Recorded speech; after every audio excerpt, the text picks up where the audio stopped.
Bienvenido, BIGJAY, escape a República Dominicana. Hasta pronto, papi.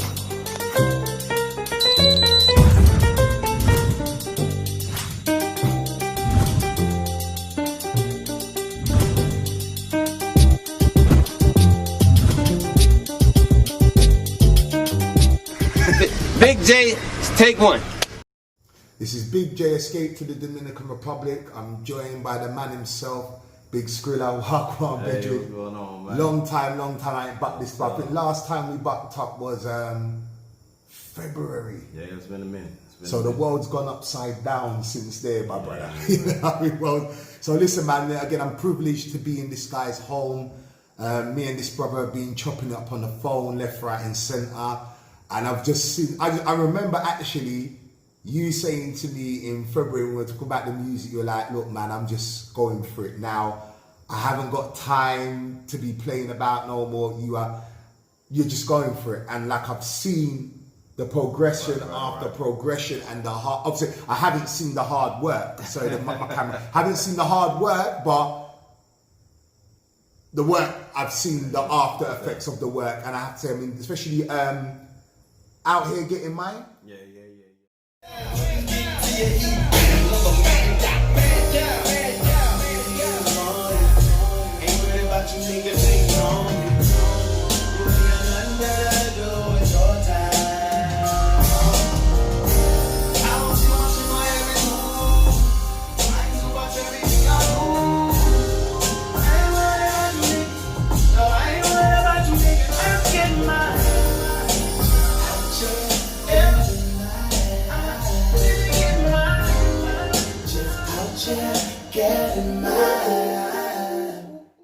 When I heard that tune, and you know, I'm only speaking from an English prospectus.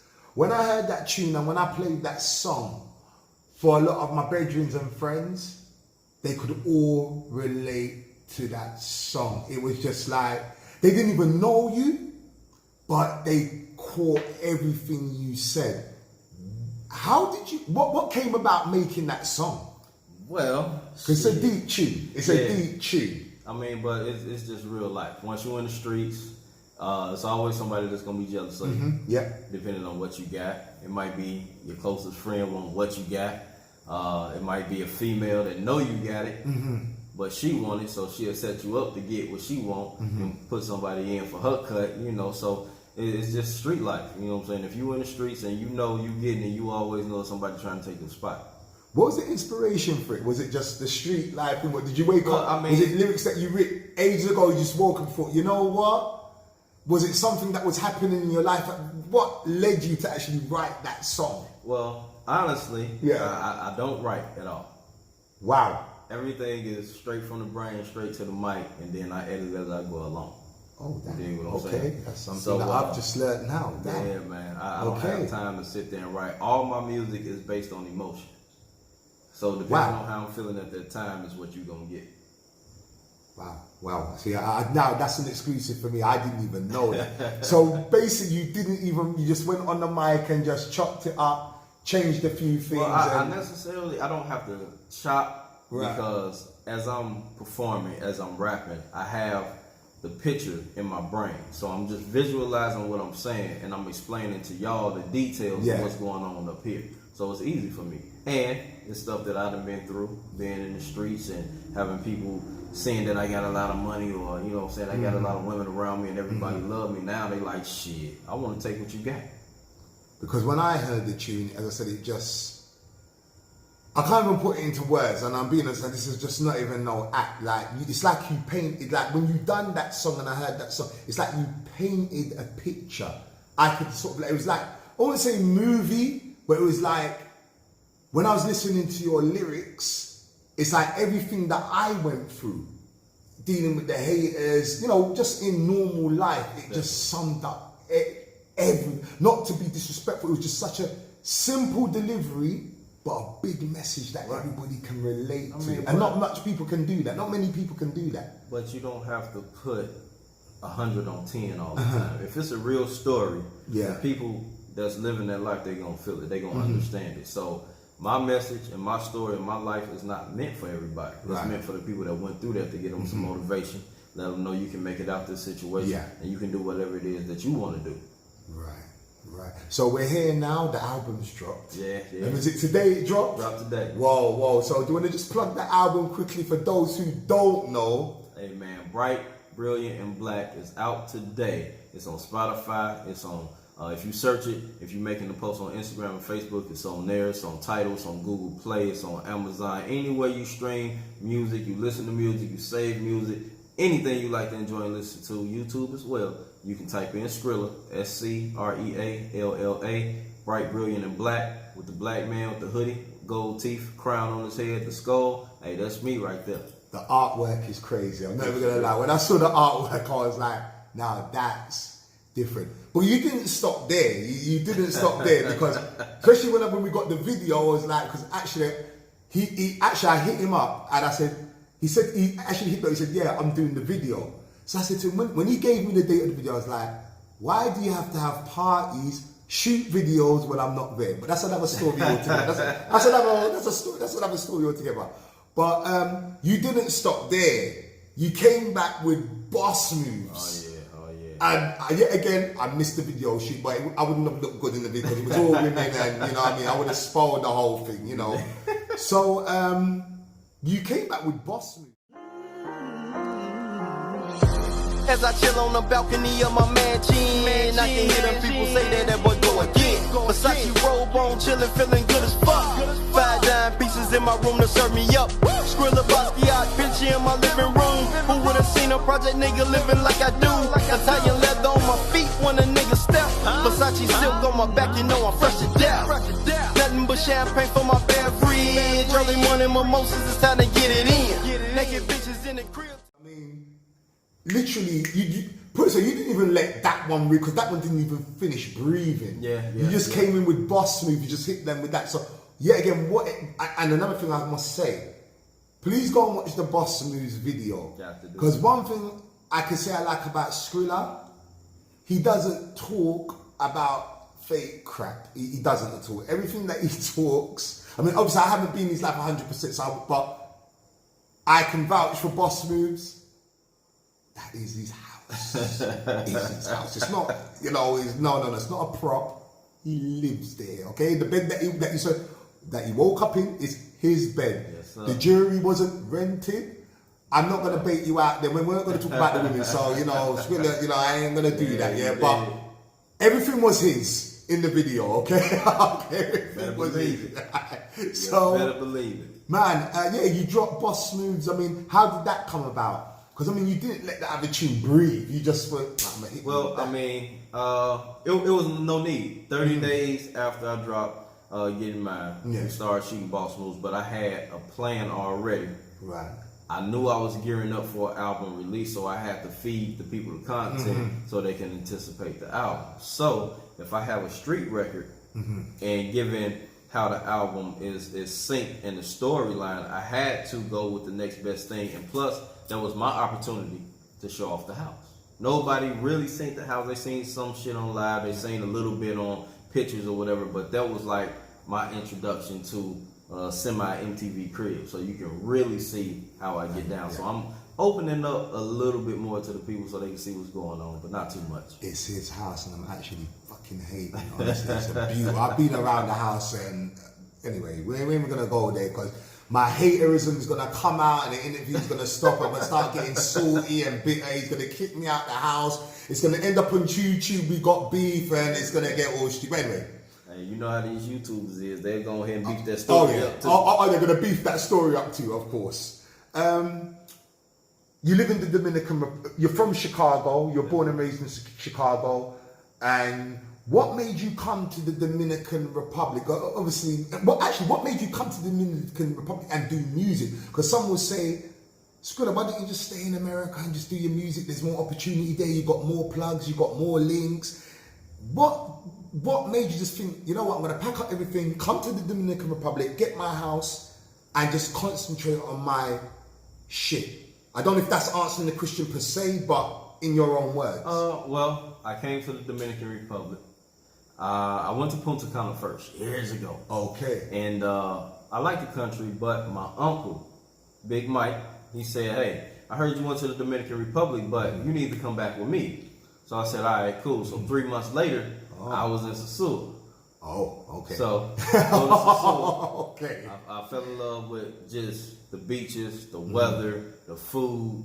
Everybody was nice. It was different from what I'm used to in the States. But I was already in the military, so going to Brazil, going to Peru. You got a military back. Oh, yeah.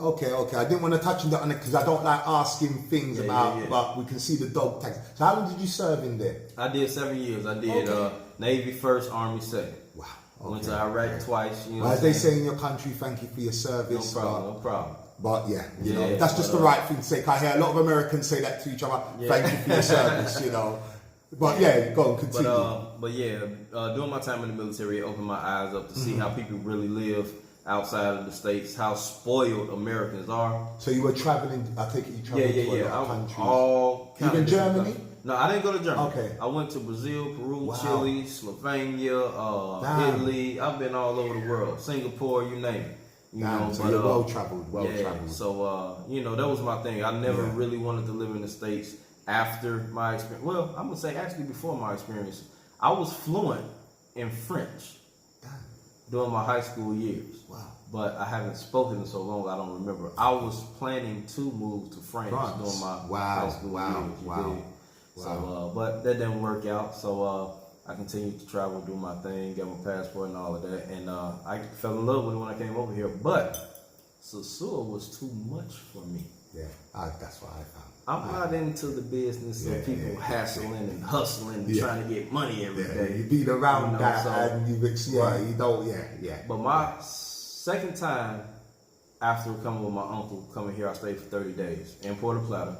That's when I was introduced to my realtor, Rosie. Okay. And from another Dominican, and me and her hit it off, and we've been cool for years. And I was just coming, getting familiar with the land and all the people, whatever, building my connections. And then I think about 5-6 years later, after my second time coming, I moved over for good. Wow. So that was it for you. You said, this is here for me. So have you always, obviously I've only known you for a short time. I've looked at your YouTube and I've seen like old videos. So I can see you was always with it. Actually, what shocked me is I saw you was actually signed to Dipset, if I'm not mistaken. You didn't even tell. I had to find that. I was like, hold on a minute, Screalla. I found that article with Dipset in there. What was going on there? Well, this was back in the MySpace days. Right. Okay. I was talking to this producer. I liked his beats, so I hit him up. He responded. I said, "Hey, I want to buy some beats from you." Right. And he gave me his price. I said, "All right, well, when I got the money, I'm gonna hit you up and we're gonna talk some business." So I got the money. I went back, talked to him, and I said, "Well, I'm buying these beats from you. So here's about 3-4 songs. Listen to these and let me know what's going on." Mind you, he's just a regular producer at this point.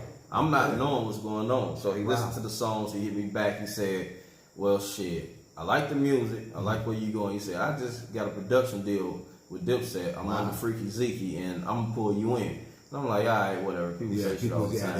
They do. Then next thing you know, I'm getting emails. Hey, put a verse on here. Wow. It's a verse with a song with Gucci. It's a verse with Jim Jones. It's a verse with Jewels. It's a verse with Bobby V. It's just all these different motherfuckers, and they just start rolling. Even local artists and all this. So you've actually got, so you actually got music with them. Yeah. Off camera, I'll let you listen. I got songs with Freeway and all those guys. Okay. I'm gonna look forward to that. I'm gonna look forward to that. Yeah, we got the work in, you know, and it went from there. But at the time, they were split up. Yeah, I know they went through their little passa. So everybody had their own little groups and cliques or whatever. So it was kind of like almost every man for himself. But if you had the hustle, you can get where you needed to get. But at the same time, I still had my business legally registered. So along with the 730 Dips, I was pushing Blue Smoke. Right. So when all of that was all said and done, and the Dipset was over with for the most part, my brand was still standing by itself, and I had built the credibility with the music and the catalog and the connections to where I'm able to do what I'm doing now because I kept it going. And he even told me, he said, "Man, I wish I would have did what you did because you was smart. You pushed your brand with their brand. I had to start from the ground up. Yeah. That's what I think. That's one thing well, that's not one thing it's just a saying in London. We say that's one thing I respect about you, but there's a lot of things that I respect about you. But forgive, it's a London saying. There's one thing I respect about you. You mind your own fucking business. Definitely. And that's one thing I respect about you. I remember we've had numerous of conversations, and you just kept on telling me, Jay, just do your thing, pay them no mind. They're gonna talk. You can't stop them from talking. And you know, there's people that give out information all the time, but they do the opposite. Right. One thing I respect about you, you give out information and you live that information. So it's almost like a living testimony. Right. You see it and think, no, this guy's for real. He says, mind your business and get on with it. And that's what he's doing. Yeah. Mind his own business. And he's winning at the same time. Yeah. You know, like, so we had a conversation about, man, your world star views was at 4.7 million. 4.7 million. Boss moves. If you're on World Star, Boss moves 4.7 million. Get mine 1.4 million. I'm gonna put the link in the description, so you know it will just go to his. I can put the YouTube. I'm no good at YouTube, so I can put the I. Yeah. We'll help you out a little. Alright, then cool. Because I need help with that. I'm the worst vlogger in the world, so I'm gonna hit him up and he'll show me how to do it, and then you can go and support the music. As always, you need to support the music. You don't have to, but I'm telling you, go and support the music. Hey, it's just simple as that. There's something for everybody. Just go and support the music. If you got fake friends, we got something for you. You know what I'm saying? If you want to ball out, feel good and ride, we got something for you. So, how is life been? How long you been here now? I've been here since 2016, 17ish. Right. So you already said like you've always wanted to leave America. Yeah. How has Dominican Republic treated you so far? Dominican Republic has treated me pretty good. I had some learning experiences to go through with what I do and figuring out how they operate here. But once I figured that out, it was easy sailing. Right. Dominican Republic is what you make it. If you looking for trouble, you're gonna find trouble. Right. If you looking for drama, you're gonna find drama. Me, I stay in my big house by myself, jump in the pool when I feel like it. I got bottles of Bel Air when I need some champagne. You dig what I'm saying? Hey man, most of the time I'm in the studio, I'm working with my artists. We coming up with new plans, ideas, how to move, how to do certain things. Pretty soon you're gonna see a Blue Smoke billboard in Port of Platinum and Sword. Just keep your eye on it. Wow. So it's gonna be more. Are you gonna collaborate with any Dominican artists? 'Cause I know you work with a lot of Haitian artists. Are you gonna? I don't know. Are you gonna collaborate with some Dominican artists? We working on it. We working on it, but I'm working on some stuff trying to get La Perversa, which she's really big right now. Okay, never heard of it. Now I got a price on her earlier, but it was like we'll discuss that later. Okay. But in future we looking at Don Miguelo. Right. Okay. We looking at El Alpha. I've heard of El Alpha. We're looking at possibly Crazy Design. Okay. No Rochi? Yeah, actually I know people that know him. Oh, okay. So I'm plugged on the Dominican and the Haitian side. Right. So whatever I need, I can get. And my credibility spreads so far through the country. Right. They know, all right, he about his business. If he say he gonna do it, he gonna do it. We don't have no issues. Right. You know, so that's a big thing over here too. If you're doing business and you're not doing good business, everybody gonna know about it. Wow. So basically just come correct, basically. Because you know, there's a lot of talk on, Dominicans, they don't do business properly and they're shady and this and that. So like you've just said, if you do business properly, the good Dominicans will mess with you. Yeah, because I've had wealthy Dominicans approach us and want to do business with us. But what it is if certain people know that you don't know any better, of course they're going to try to swindle you out or whatever. But if you put your foot down and let them know, I don't have to do business with you, I want to do business with you, and you come at them a certain kind of way, then the tables turn a little bit in your favor. Right. Now when I come, I have lawyers. I don't have one lawyer, I got 3 lawyers. Right. So if you're not doing something right, I got the paperwork, or I can do what I need to do legally, and I can just step away from it. Yeah. So, you know, you got to know the business.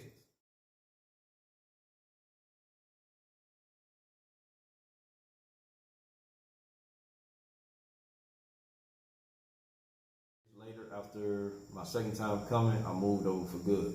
Wow. So that was it for you. You just said, this is hair for me.